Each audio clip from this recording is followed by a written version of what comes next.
Assalamualaikum warahmatullahi wabarakatuh. Halo semuanya. Perkenalkan, saya Salma Fadila dari kelas 3B.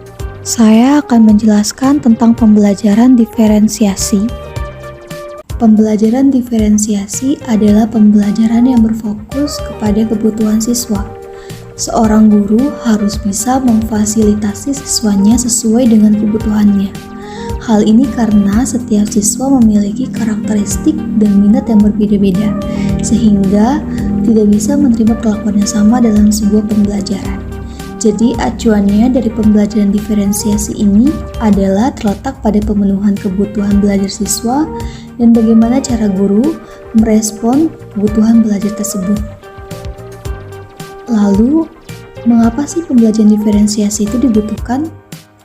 Alasan mengapa pembelajaran diferensiasi dibutuhkan yaitu agar siswa dapat memberikan potensi terbaiknya, karena dalam pembelajaran diferensiasi ini siswa diberikan keleluasaan belajar sesuai dengan kesiapan belajar, minat, dan profil belajarnya.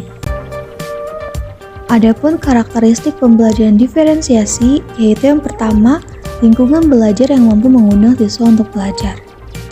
Adapun cara untuk membuat lingkungan belajar yang mampu mengundang siswa untuk belajar adalah dengan menciptakan suasana kelas yang menyenangkan.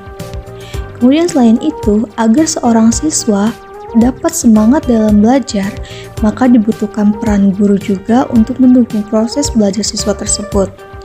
Caranya dengan memberikan motivasi kepada siswa tersebut. Kedua, adanya kurikulum sebagai tujuan pembelajaran yang jelas.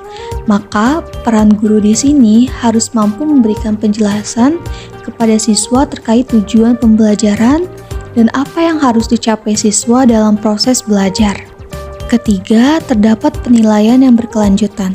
Penilaian yang berkelanjutan ini dilakukan dengan mencari sebuah data atau informasi melalui proses penilaian dalam proses pembelajaran, sehingga akhirnya guru dapat melihat perkembangan belajar siswanya dan mengetahui siswa mana yang masih perlu membutuhkan bantuan dan siswa mana yang sudah mencapai tujuan dari pembelajaran.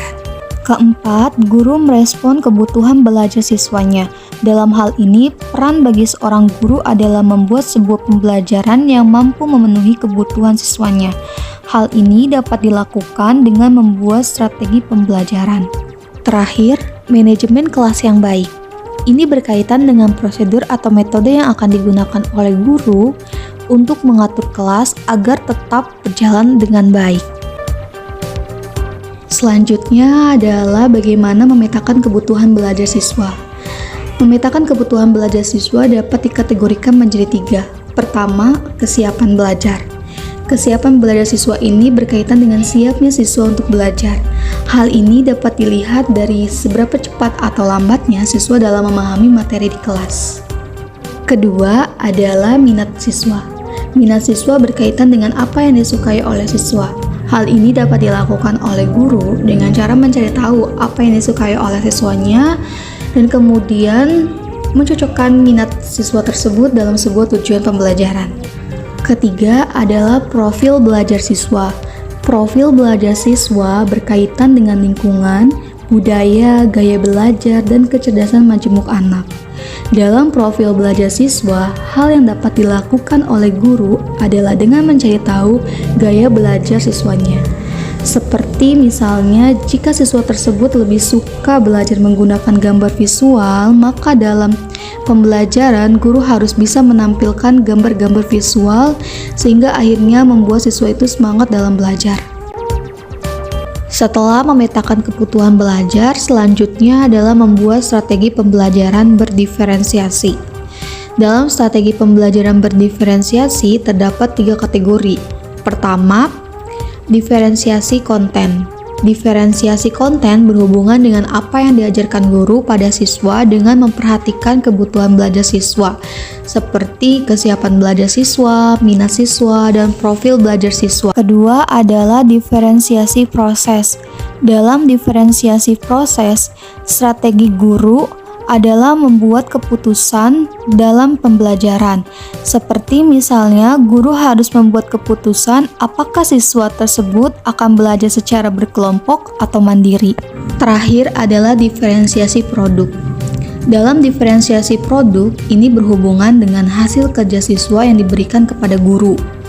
Dalam hal ini, hal yang harus diperhatikan oleh guru adalah mempertimbangkan kebutuhan belajar siswa sebelum memberikan sebuah penugasan, serta penugasan yang diberikan oleh guru harus bisa membantu memperluas pemahaman siswa dari materi yang sudah diajarkan.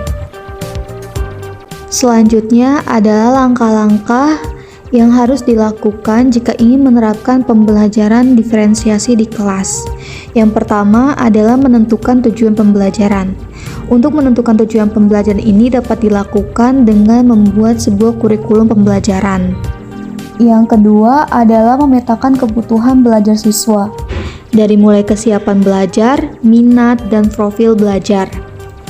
Hal ini dapat dilakukan oleh guru dengan mencari informasi yang berkaitan dengan kesiapan belajar siswa, minat siswa, dan profil belajar siswa. Ketiga adalah menentukan strategi dan alat penilaian yang akan digunakan.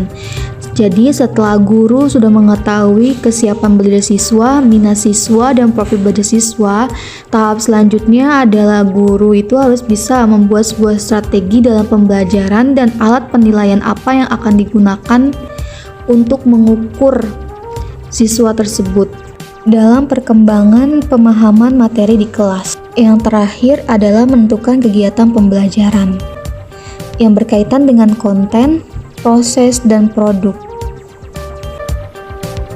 Adapun contoh dari penerapan pembelajaran diferensiasi yaitu misalnya dalam hal guru memberikan penugasan sesuai dengan minat siswa. Misalnya contohnya guru memberikan tugas untuk menjelaskan materi yang ada di dalam buku. Kemudian memberikan kebebasan kepada siswa dengan cara apa mereka menjelaskan materi tersebut. Dapat melalui tulisan atau dengan sebuah video. Berikut adalah ilustrasi gambar dari penerapan pembelajaran diferensiasi di kelas. Terima kasih telah menyaksikan video ini. Wassalamualaikum warahmatullahi wabarakatuh.